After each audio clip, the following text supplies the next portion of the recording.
Les ressources humaines, les agents sans lesquels rien n'est possible, ce sont eux qui font vivre nos services publics. Nous devons les motiver, les rémunérer à la hauteur de leur travail, recruter en fonction des besoins de la ville. Tels devraient être simplement les axes d'une politique RH. Or, que voit-on dans ce rapport social unique? Une fuite des agents comblée par des travailleurs précaires. Premier point, un grave problème d'attractivité. Une hausse des démissions de 10% par an en moyenne depuis 2021. Des hausses de détachement vers d'autres collectivités de plus de 1% par an. Et surtout une baisse des détachements vers Paris de 15% depuis 2020, c'est-à-dire que cela démontre l'absence d'attractivité. Pourquoi cette fuite? Pourquoi ce manque d'attractivité? Deuxième point, un absentéisme record.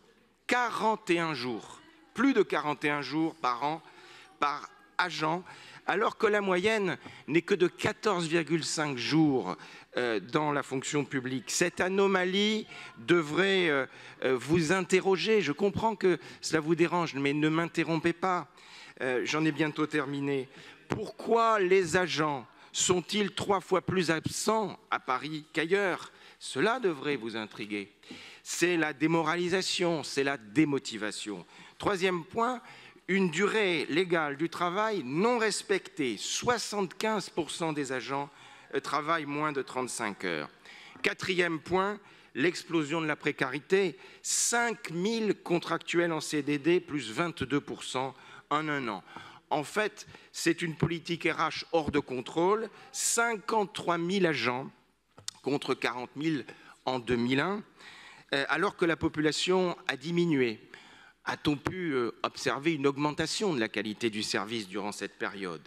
3 milliards d'euros, 62% du budget de la ville est consacré aux ressources humaines contre 2,1% en 2013, c'est-à-dire près de 40% de hausse.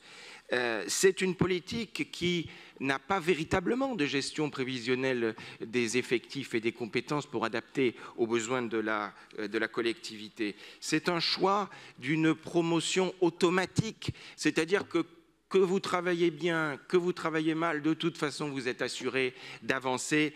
Vous imaginez bien que ceux qui travaillent, ceux qui se dévouent ne sont pas incités à poursuivre.